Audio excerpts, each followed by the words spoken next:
we'll be better off. There'll be a more fair society, be more equal society. That's why we're voting for it. If we thought it was going to get worse, we wouldn't vote for it. Do you know what I mean? So, and people have been discussing about, well, what is fairness today? And fairness is making sure that nobody's left behind. That there's equality between men and women. Everybody's getting a fair crack at the whip. And that's essentially the kind of Scotland that our values speak to, and that there's less and less chance of that happening with Westminster. Yeah, what's your name? Ellen. This is Paul, isn't it? And George. And I'm Colin. Yeah. We're only just started, and we're just talking about the social justice agenda and why with independence Scotland will be more just, more fair, more equal, better opportunities. And the essence of it, I always like to emphasise, is for me, stands to reason Scotland will be a richer country when we're independent. If you think of all the taxes you pay, income tax, national insurance, duty on alcohol, tobacco, petrol, the oil revenues, etc. Currently they all go to London. They go to the UK Treasury and they give us pocket money back in return. With independence, it all stays here. So for me, the issue isn't that whether or not Scotland would be a richer, better off country. The OECD says we'll be the 14th richest country in the world.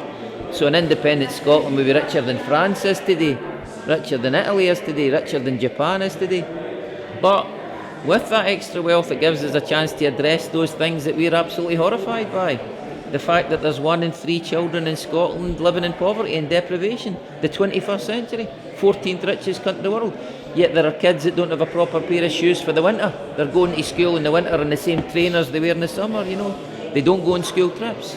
There's pensioners petrified of the gas and electric bill.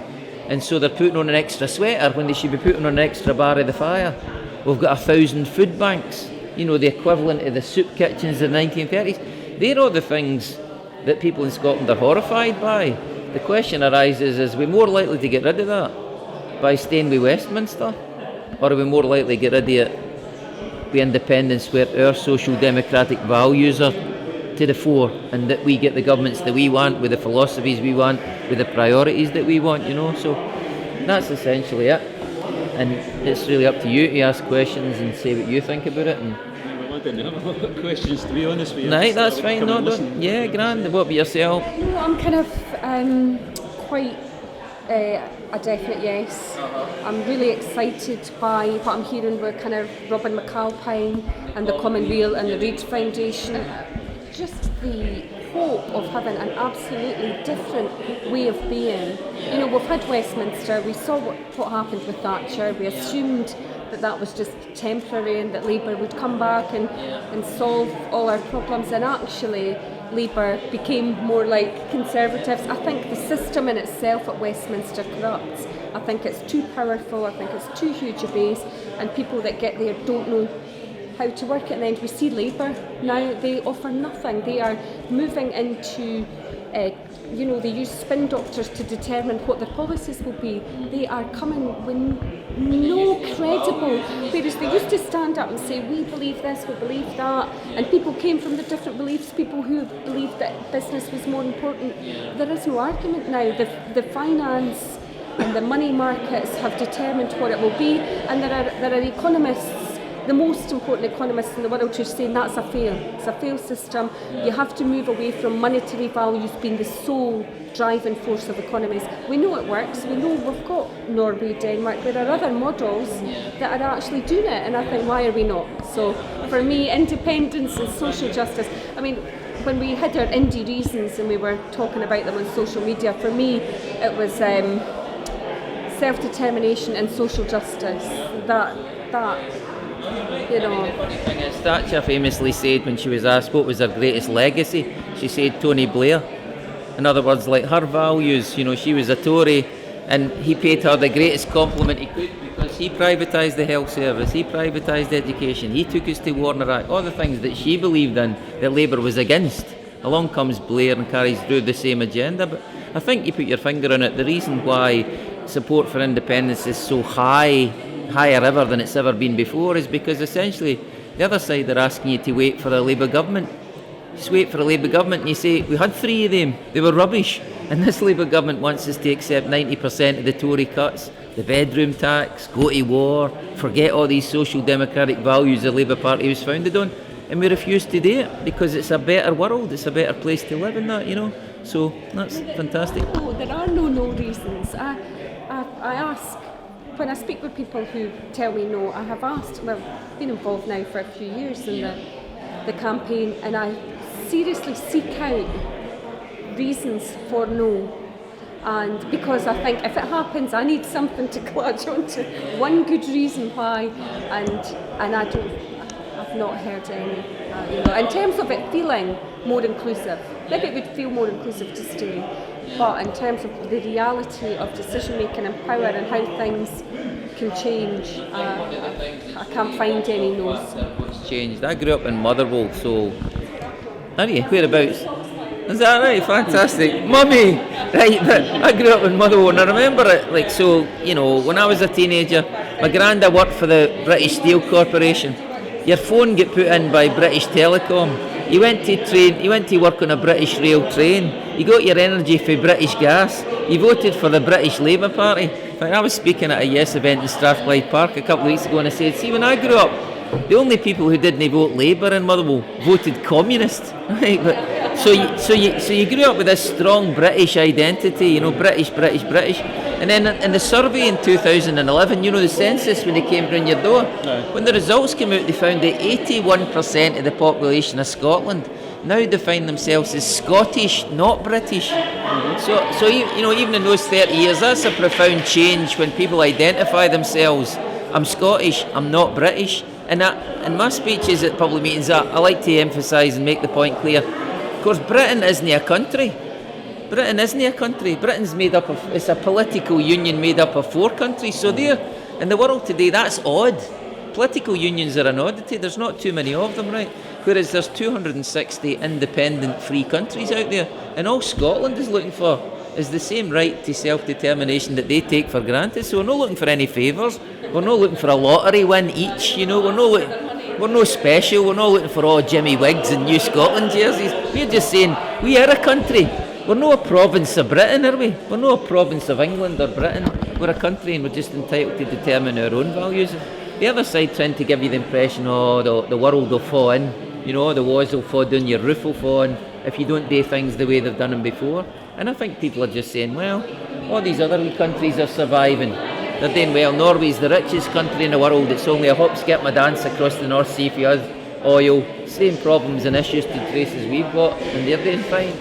I wanted to ask, obviously Scotland's got its own unique legal system already, historically. Is there an opportunity in an independent Scotland to, really incorporate social justice, even on top of the Human Rights Act, and actually ingrain it in Scottish law? So what kind of things could be possible? I sat in the Justice Committee when I was at the Scottish Parliament, so I was in the Justice Committee for 4 years. With the Justice Committee, you're right, Scotland's had a unique justice system for 300 years. It was never English, it's always been different, it's always been unique. So is our education, churches, so many other things, banking, etc. And I was talking to a woman, I was canvassing her campaign the day in Princes Street, and she was asking me about the Human Rights Act. And I remember when I was in the Parliament, the European Court of Human Rights legislated and said that men and women who are in prison and have to piss in a pail, pardon my French, that's an affront to dignity, that's an breach in your human rights. And Scotland now has thousands of people in that condition at Cornton Vale, Berlin, etc. So they demanded and instructed them immediately to introduce what was called internal sanitation, in other words, a toilet in your cell, right? And Jim Wallace, to his eternal shame as the Justice Minister, said, to hell with them, we're not getting told what to do by The Hague and Holland, and we'll carry on. And he carried on, and what happened is they were fined £30 million in order to do it. So he eventually did do it after being fined £30 million, which is a waste of money, wasn't it? And instructed, because prisoner after prisoner was able to take the government to court and hammer the government because it was an affront to dignity. And I think one of the great things that Scotland gave the world, and I'm not a chauvinist, I think Scotland's as good as anywhere else in the world. We're not better, but we're certainly not worse. But one of the things Scotland gave the world as well is the Enlightenment. It was in the 1970s Scotland came up with a children's panel, which was a system of justice which looked at this wee kid in the round. If there's a kid in trouble, there's some reason for it. that'll be a reason why that kid's in trouble and delinquent behaviour, etc. He's not doing well at school, he's got a broken family, there's drug dependency issues, all that. And they decided, rather than bringing the kid up in front of a judge, they brought them to a panel of the peers, effectively volunteers. And the social work department was there, and the health department, and the education department. The whole idea was, we're going to turn this life round. For one reason or another, they've got on the wrong track, and we're all going as professionals work to turn that young guy or young woman's life around. And it's still there. It's a great one of the aspects of the Scottish justice system I have the highest regard for. I've done a bit of volunteering, and I think it's a wonderful thing. And the independence allows us to say, do you know what? We're going to empty our jails. Instead of filling our jails, Scotland's got one of the highest jailing proportions of its population of anywhere in the world. Scandalous.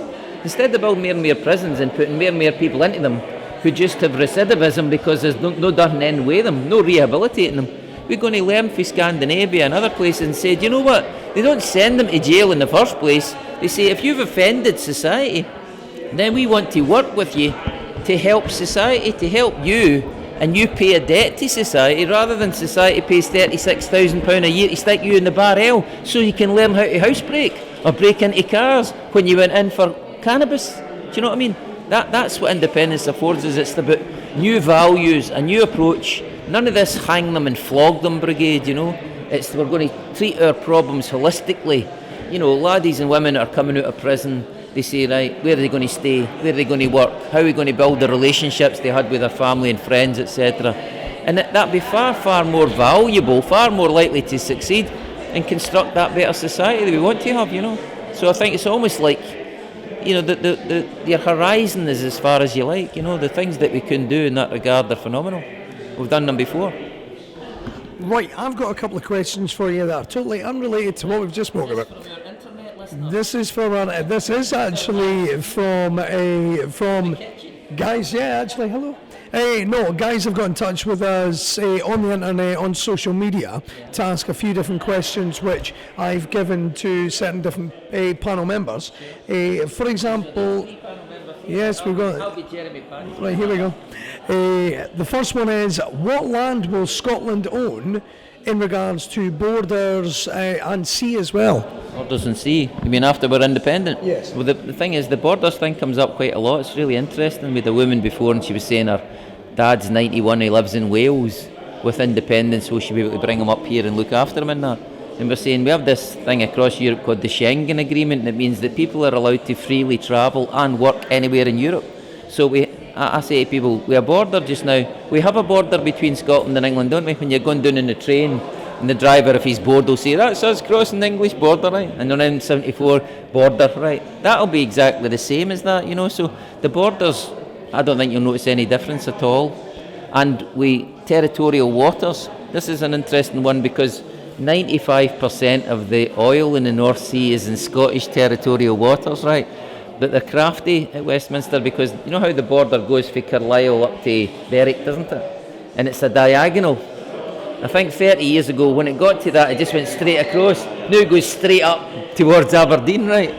But even them having diddled the territorial waters, 95% of the oil is still in the bit that we have, you know. So Scotland being an independent country, like all other independent countries in the world, gets exclusion zones and protection seabed round about its coast and stuff like that. So fishing rights and mineral rights belong to us, you know. So that's again part of international treaties. All right. Perfectly answered. Moving on to the Army, Navy and the Air Force that are in Scotland at the moment. When we go independent, will they be moved or will they stay put? And if they're moved, who will benefit from the land sales, and who will also be paying for the Army, Navy and the Air Force in Scotland? This is the Army, the Navy and the Air Force's representatives right here, right? So you've come to the right people. So what would you say? I'm not sure. What I've heard, I've not read the white paper, I'm not quoting fact. What I've heard is a possibility, as a proposal, rather, is that if you are a member of the British Armed Forces, you are going to be offered the chance to remain in the British Armed Forces should you choose to do so, or leave and become a member of a Scottish Army. So there will be no compulsory people, I mean, when I canvass and when I speak to people often, the no folks are people coming from the armed forces, and I've pledged an oath to the British Army, so they feel really proud about their Britishness. Well, I mean, yeah, especially, because it was actually a guy I know that's in the army. It was him that actually sent that question in, and the other question that he did send in is, would we then transfer to Scottish Army, or would they remain part of the British Army with the option then to transfer up to the Scottish Army?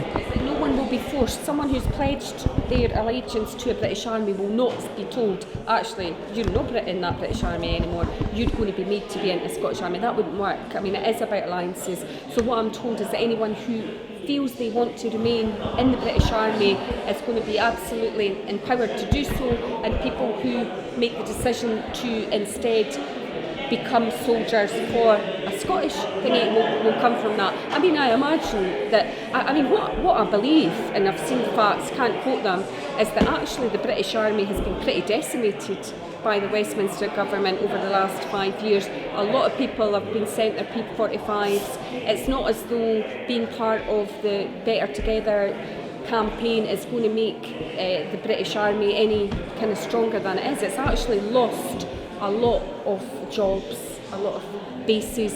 So in a way it would be lovely to be demilitarised. Personally, I'm kind of coming from a more green issue, a more green stance, but we would be the best army in the world if we chose. I mean, if the Scottish soldiers are as great as the British soldiers, they're paramilitaries.